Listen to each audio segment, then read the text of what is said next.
Hello, listeners. So, today let's talk about some of the points that most of us do with our kids. That means some mistakes that we do, but yeah, they're not intentionally, but just the way how we want to bring our children might differ in some or the other ways. So, I just want to discuss a few points which I have noticed and which I have known through other parents and which even I have started following. So, I just thought it'll be useful for most of the parents and my friends. So, yeah, first and foremost, of course, we all know that is comparison. Okay, so let's not compare our child with anybody else. Let's not compare our child with the neighbor's child, because it's always the dialogue, right? See your friend, how much he's getting, example for the marks in the exams, or if the child is good at some sport or something. So it's the most common dialogue that we use, that see your friend is scoring this much, see he's eating food properly, see how neatly he's dressed, or see how politely he's talking. So each and everything which we want our child to learn, we started with comparing with the other kids or his friends, his or her friends. So I think we should first of all avoid doing this.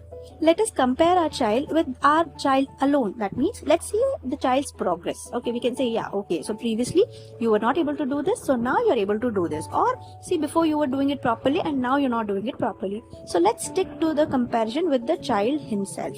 Okay, let's not compare with the other kids, because here what happens is, like, we are setting some standards for the child. So the child is like, okay, if I have to be a good child, or if I have to make my parents happy, I have to be like that person. Okay, so this may develop jealousy or hatred against the other child with whom we are comparing.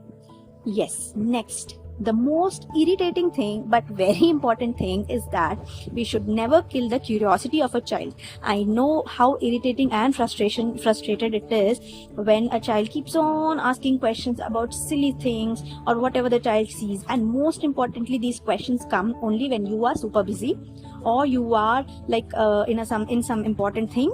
So only then the child comes up with new questions, new doubts. But as a parent, it is our duty to guide them, to tell them whatever doubts they have, maybe not in a 10 marks answer way, but at least in a 2 mark answer way, so that the child knows about what he is thinking and what the child wants to know, instead of just dismissing the question. Okay, and here I would just like to add one more thing, that let's not give them false explanations. Okay, because I have heard a few people and some of my friends, like when a child asks some question like, okay, why is it dark in the night, or why is it so bright in the day, so just to tell in a funny way, they're like, okay, the god has switched on the light in the morning and he has switched off the light in the night. So let's not give such fake or just imaginary explanations. Okay, even though if the child is 3 years old or 4 years old, if the child cannot understand much of science and all, but just let's give 1 or 2 lines logical answer. Actually what happens is they will understand some of it at that level, and it gets stored in their mind, and later on when they observe or they read somewhere, they will actually compare it to what we have told, and they will understand it in a much better way. So I would like to tell that please give them realistic answers, okay, which according to their age they will understand. And so let's not stop their questions. And yeah, we should listen to them and not just always keep ordering them to do this, do that. Sometimes when we are ordering, let's give them the reason also why we are asking them to do, instead of just saying, no, I'm saying this, so do this. It should not be like, okay, the parent is saying, so I have to do this. Let them know the reason why we are telling this to them to do, so that once they grow up and when the parents are not around them for to take decisions, they can use their mind and take their own decisions. So let's give them the reasons why this has to be done. And next thing, let us just leave the child to his or her own wish or the way they are growing. Let's not think much about the society. Let's not have that societal pressure on us that, okay, what will the neighbors think, or what will that auntie think, or what will this person think, that what about my child's school, what about my child's language, or what about my child's dressing, anything. Let's not take that pressure. Okay, let's see how the child is happy. Okay, because if we can't keep our own child happy, then there's no point just impressing the society. Right, let's just teach the child not to hurt anybody and always be ethically right and true to themselves. And we should not give them the stress or pressure that they have to impress everybody whom they meet.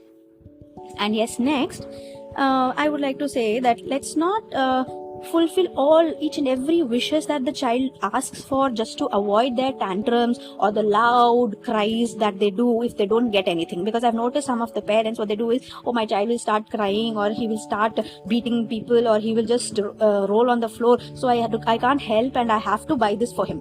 So I hope I think that this kind of attitude of the child is also not right, and of the parent is also not right. Because as I have mentioned in my previous podcast also, children want to grab the attention of the parent. So just for that they'll do, and once they're doing this and they're getting what they want, this will become a pattern. Each time they want something, they will follow the same thing. So let's just avoid that behavior, because obviously the child will not leave you and go away, right? When you see that the child is noticing that you are not paying attention to the child and you're just busy with your own thing, and in 5 or 10 minutes the child will automatically come to you. So let them cry, let them be adamant, but just think twice before buying or getting anything, whatever they are wishing for, they're asking for. Just think if it's actually good for them or not. Yes, so yeah, I'll end my pod here. Let's again meet in the next podcast. Bye. Thank you.